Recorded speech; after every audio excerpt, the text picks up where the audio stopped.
பகுதி படிச்சவர் என்ன நினைக்கிறாருன்னா, ஒரு பண்ணையில மேனேஜரா இருக்காரு. மேனேஜரா இருந்து என்ன பண்றாரு, இந்த பண்ணை வெளியே வேணாம் அப்படின்னு சொல்லிட்டு மக்களுக்கான நம்ம விவசாய மக்கள், நம்ம மக்கள் சுகாதாரமா சுத்தமா நல்ல உணவு சாப்பிடணுன்றதுக்காக அந்த வாழ்க்கை விவசாயம். என்ன விவசாயம்? இயற்கை விவசாயம். நீரை எப்படி பயன்படுத்தணும், மண்ணை எப்படி பயன்படுத்தணும், மண்ணுக்குள்ள என்னென்ன மாதிரி உயிரணுக்கள் எல்லாம் இருக்குது, உயிர்கள் இருக்குது, அதெல்லாம் வந்து ஐயா என்ன பண்றாரு, அதுக்கான வேலை செய்யறாரு. அப்போ இந்த வேதியியல் பொருள் போடுவதால் நம்ம உடலுக்கு ஆரோக்கியம் இல்லையா? ஆரோக்கியம் இல்லை. அது என்னத்தை தரும்? நோயை தரும். நோயினுடைய வகை வேணாம், நோய் தரும். ஆகவே நம்ம சாப்பிட்றப்ப என்ன சத்தான காய்கறி பழங்கள்லாம் சாப்பிடக்கூடாதா? இப்போ நம்ம வீட்டுக்குள்ள வச்சா சாப்பிடலாமா? இப்போ காய்கறி நம்ம வீட்டுக்குள்ள வச்சா நீங்களே சாப்பிடுவீங்கல்ல, அப்போ அது வந்து இயற்கையாக விளைஞ்ச காயா இருக்குல்ல. சரி, இது அப்படியே நிலம். இந்த நிலத்தோட கம்பெனிலாம் இருக்குல்ல, பெரிய பெரிய கம்பெனிலாம் இருக்காங்கல்ல, அந்த கம்பெனிங்க என்ன பண்றாங்கன்னா கழிவையும் கொண்டாந்து எங்க வெளியே கொண்டு கொடுப்பாங்களா? அப்போ மண் வந்து என்ன ஆகும், மாசடைதா இல்லையா? இந்த மண் மாசடைஞ்சா, தண்ணி மாசடைஞ்சா யாருக்கு நோய் வரும்? மக்களுக்கான நோயா மாறும். இப்போ பார்த்தீங்கன்னா நிறைய ஆறுலாம் வந்து அசுத்தமான ஆறா மாறி போச்சு. அந்த ஆறை நம்ம நல்லா பண்ணணும், பண்ண வேணாமா? ஆறை நீர்நிலைகள் நல்லா பண்ணணும், தொழிற்சாலை கழிவுகள் பண்ணக்கூடாது. இதெல்லாம் பண்ணால் மக்களுக்கான ஒரு பெரிய நோய் தரக்கூடிய இடமா இருக்கும். அதெல்லாம் நம்ம மாற்ற வேலையை செய்யலாம். இப்போ நிலம் சொல்லியிருக்கேன், நீர் சொல்லியிருக்கேன், ஆகாயம். ஆகாயம் வந்து அழுக்கு ஆகுதா இல்லையா? அழுக்கு எப்படி ஆகுது? ஆகாயத்துலப்பா, நிலத்துல தான் பிளாஸ்டிக். விமானம், ஹெலிகாப்டர், ராக்கெட்லாம் வர்றாங்கல்ல, அதனுடைய எரிபொருள்லாம் எங்க நிறைய இருக்கும்? அதான் காற்று மண்டலத்தில் நிறைய இருக்கும். காற்று மண்டலத்தில் இருக்கிறப்போ நமக்கு அந்த சுவாசிக்கிற காற்றா மாறுது இல்ல, அது நம்ம சுவாசிக்க பிறகு அது நோயா மாறும். ஆகாயத்தில் இருக்க காற்று அசுத்த காற்றா மாறி யாருக்கு வரும்? திரும்ப நம்ம வரும். சரி, இப்போ வரும். நம்ம ஊர்ல வந்து ரோடு இருக்குது இல்ல, சாலையில வாகனம் போகுது இல்ல, வாகனம் வந்து பெட்ரோல் சாப்பிடுதா, டீசல் சாப்பிடுதா, ஆயில் சாப்பிடுதா? சாப்பிட்டோன்னா புகை வருதா இல்லையா? புகை வருது. அந்த புகை அந்த டயர் இருக்குல்ல, டயர் தேவையா இல்லையா? இதெல்லாம் தேஞ்ச பிறகு இல்லை எரிஞ்ச பிறகு என்ன ஆகும்? நச்சு காற்றா போகும். என்ன காற்றா போகுது? நச்சு காற்றா போகுது. அந்த நச்சு காற்று சுவாசித்தா நம்ம நோய் வருமா வராதா? வரும். அப்போ நோய் வராதுங்கிறதுக்கு நம்ம என்ன பண்ணாதான் ஒரு தீர்வுன்னு சொன்னா, சாலை ஓரங்களிலோ சாலை சுற்றி இடத்துலையோ எல்லா இடத்தையும் என்ன நட்டா ஒரு தீர்வா வரும்? மரங்கள் நட்டா ஒரு பெரிய நல்ல தீர்வா இருக்கும். இதனால நம்ம தொடர்ந்து என்ன பண்ணலாம், இந்த காற்று மாசு அடைவதிலிருந்து, காற்று வெப்பம் அடைவதிலிருந்து நம்ம குறைக்கணும்னா யார் வேணும்?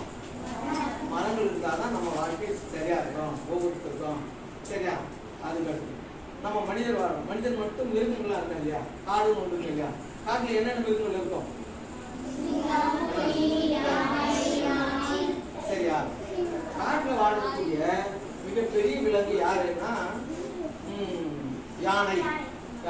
சரியா? யானை கழிவு போடுது இல்ல, கழிவுனா சாணம் சொல்லுவோம்ல, கிட்டத்தட்ட 150 கிலோ போடும். ஒரு யானை எவ்வளவு போடும்? 150 கிலோ சாணம் போடும்.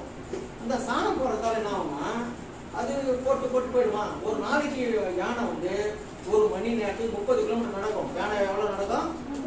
30 கிலோமீட்டர் ஒரு மணிக்கு நடக்கும்னா ஒரு நாள் கூட நடக்காதா? நடக்கிறதா கக்கூஸ் போட்டா போடாதா? போட்டே போகுது. அது திரும்ப காயுமா? காயாதா? சாணம் காயும். அப்புறம் வந்து மழை வருமா? மழை வந்த உடனே அந்த சாணம்லாம் கரையுமா? அப்போ அது சாப்பிட்ட உணவுகளுக்கு விதை இருக்குல்ல, விதை எங்க போகும்? தண்ணீர் அடிச்சு எல்லாம் போகும். அப்போ வந்து காடு உற்பத்தி ஆகாதா? அதே மாதிரி பறவைகள், இருவாயின் எல்லா பறவைகளும் நாட்டுக்கு பழங்களை சாப்பிட்டு அது கழிவு போடுறப்ப என்ன ஆகும்? ஆறு ஃபுல்லா மரமா மாறும். சரியா? அப்போ ஒரு நாளைக்கு என்ன சொல்லிருக்கேன், யானை வந்து கிட்டத்தட்ட 150 கிலோ சாணம் போட்டு சொல்லியிருக்கேன். ஒரு தடவை யானை குடிச்சு 200 லிட்டர் தண்ணி குடிக்கும். ஒரு முறை யானை தண்ணி குடிக்கிறப்ப எவ்வளோ குடிக்கும்? 200 தண்ணி குடிக்கும் ஒரு முறை. அதே மாதிரி 30 கிலோமீட்டர் வேகத்தை நடந்து சொல்லியிருக்கேன்.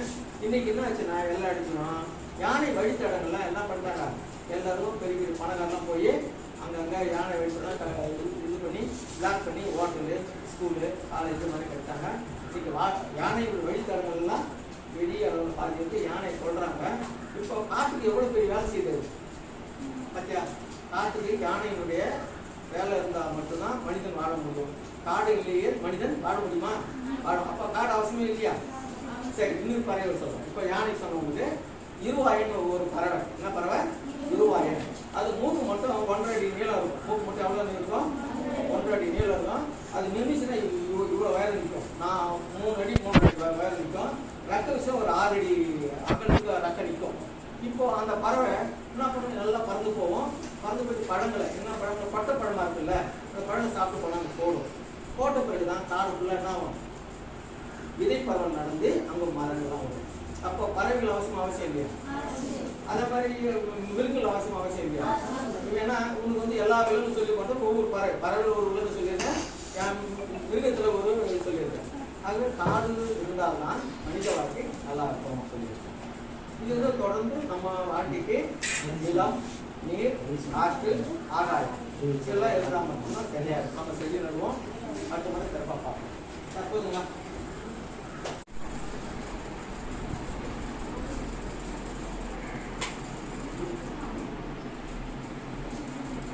சுற்றுச்சூழல் பாதுகாப்பு விழிப்புணர்வு வருகை புரிந்த அன்பு சகோதரர் இயற்கை ஆர்வலர் பசுமை திரு ஜெயச்சந்திரன் அவர்களுக்கு நம்ம பள்ளியின் சார்பாக